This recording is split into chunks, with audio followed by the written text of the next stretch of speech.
attributes to which we've been alluding to as all of these young people that we have had in our Kings, the good fundamentals that they've had, and that wasn't one of them. No, it was not. Scott, a lot of velocity on the ball, as Dave talked about in the open.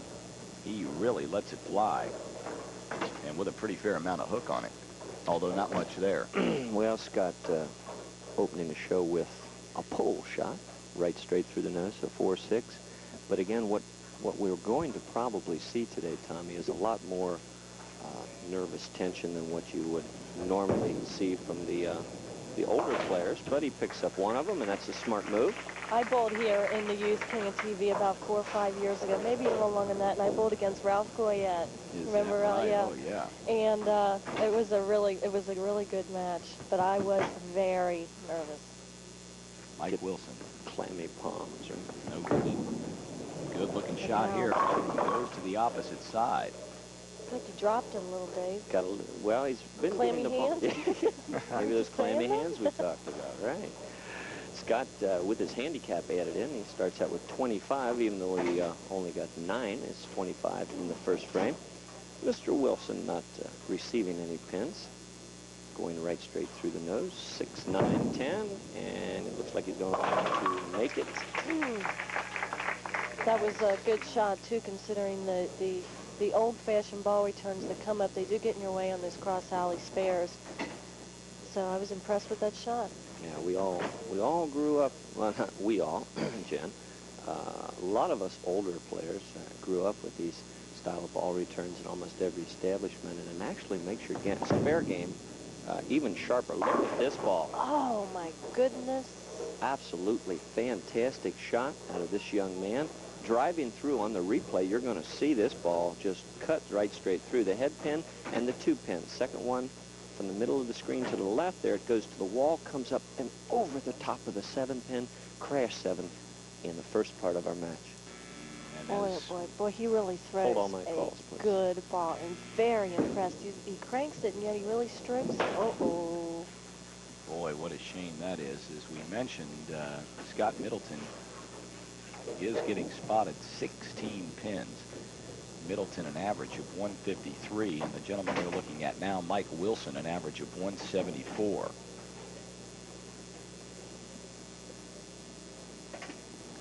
Now Scott Middleton steps right there, and a little light in his second frame. Very little light there for a few minutes. I guess we're supposed to identify our local station or something. I don't know. Lights went out here at Glenmore for just a second, but they've got everything turned back on. Did a real nice job of getting everything squared away. Never mind. Our crew today is doing a crack job as usual, and these two young men are showing a little bit of nerves early on. A perfect example right there. 2, 4, 5 missed by country mile, but again, if you regroup and get back into the game, everything can be okay. Scott is a Hoosier State native. He goes to East Central High School in Lawrenceburg, Indiana. He's 15 years old. He is a big young man for 15. Rolls out of Durban. This looks good. Went to the opposite side. Hanging up in almost every shot, and again, that is nervous tension. You got to relax to get out of the ball good and clean. Scott not relaxed at this point in the match again, but it's early. Jen, how long did it take you before you felt comfortable for your first time on TV? Actually, I really felt pretty comfortable the first time I was on the Queen qualifier, or on the show. The youth one, though, I remember I was very nervous, but I did have like the first 5 in a row.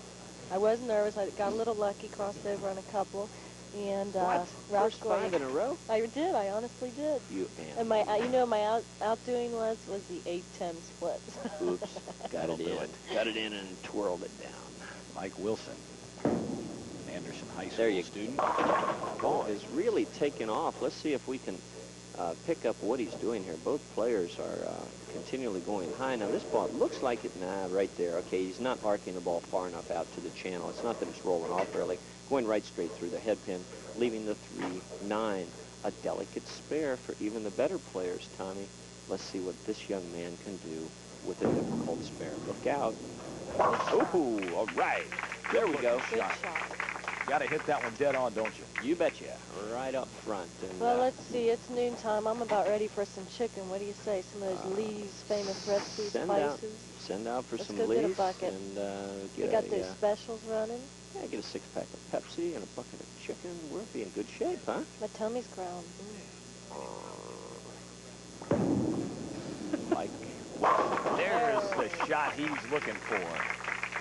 He just missed it his last 2 frames, but boy, dead on the money here. What a shot. We've been looking for this ball. Board 12 goes out to about board 10, tight line, 1-3 pocket annihilated, devastation personified. Boy, it's really getting deep around here today. It is. Got Middleton. Dead on that head pin. Got a break to avoid a spare. To avoid a split, I should say. Leaves that 6 standing. In case you just joined us, this is a handicap format.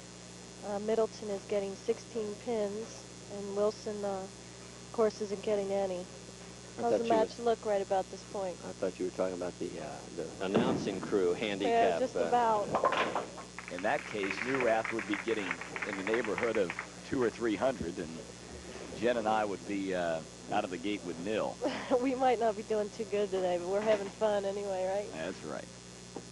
Scott David Middleton picks up the spare there in frame number 4 after coming back with a spare in frame 3. But Wilson is working on a strike in his 4th. Middleton looking good. Oh, deflection. Called that one, Jen. Almost had it. Scott's highest game is a 256. He started bowling at the age 13, so he's only been bowling 2 years, and I'm sure he'll stick with it, and he'll improve a lot. And we may see him in a couple years on the King. Well, the youth program in Cincinnati is as good as any and better than most. Could have made that split had he left Yeah, it. 5-10 would have been history. But the youth program in this town is fantastic. It has produced some big names. Steve Fair, for one, and there you see our score. We at this point have a pretty close match. So even with the misses early on out of Scott Middleton, we still have a game. Oh, number 7.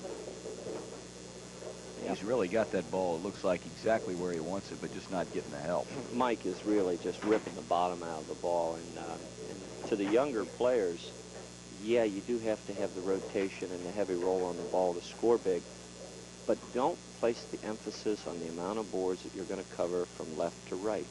Place it on the amount of revolutions on the ball as it's hitting the pins. Oh, and he missed the spare. The spare shooting reminds me of a few people that have graced our telecast, one of which standing behind me today, Robin Burris. Did he go to your spare shooting school? No. Yeah, okay. All right. Did you hear that? Robin went to your spare shoot. How about that? See, Dave, you pick on somebody and they come right back to get you. That's it. Hey, Okay. Dave, I understand you got a bag of fan mail. Is that true? Oh yeah, whole bag.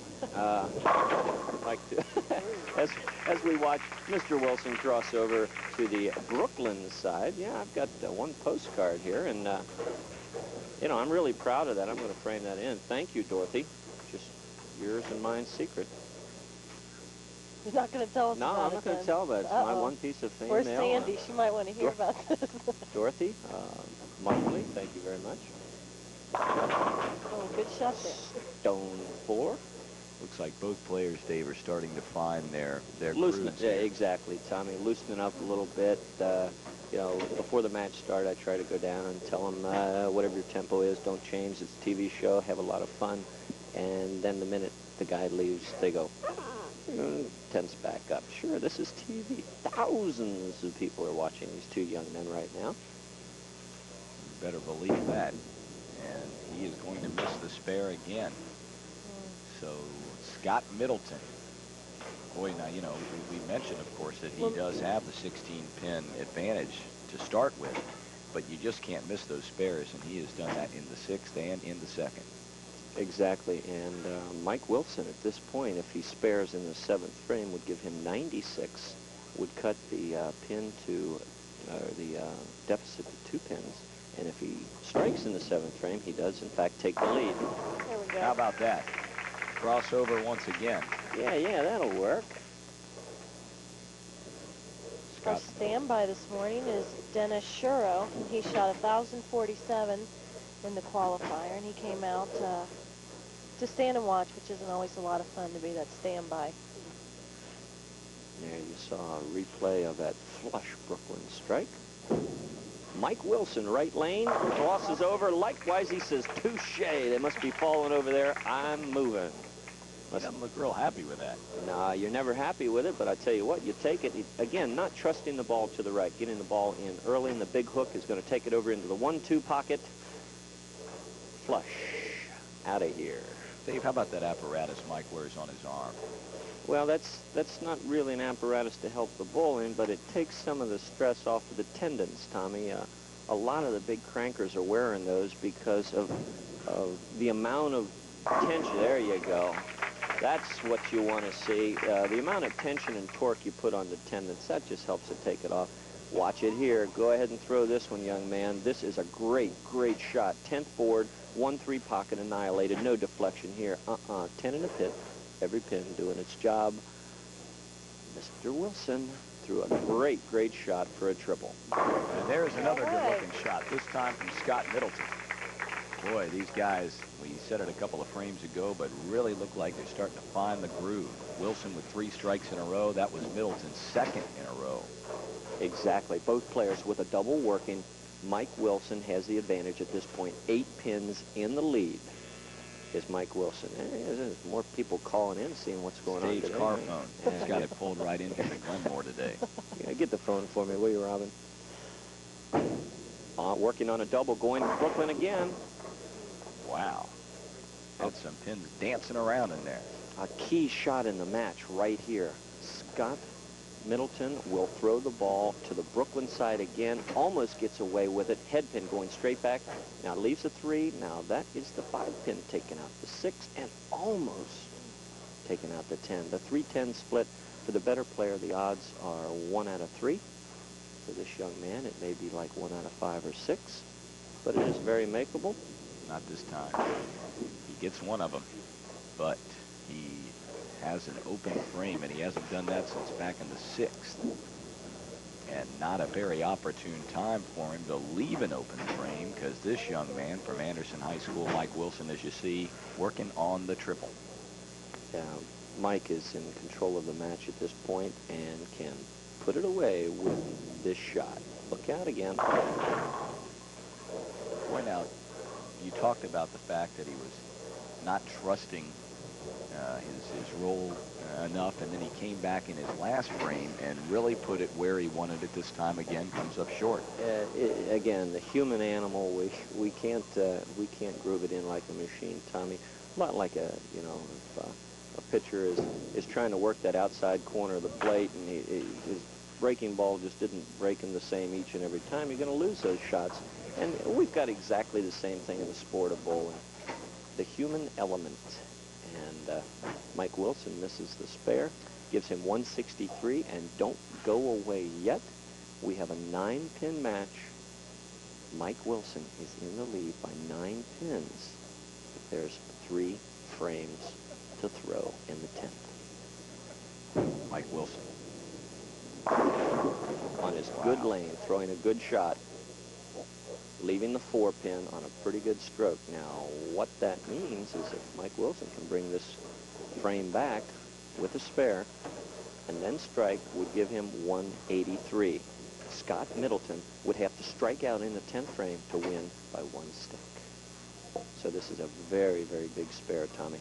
Without question. We've seen both competitors, due to nervousness, and to be quite honest about it, as we referred to a little bit, missing some spare shooting, and this time he gets it.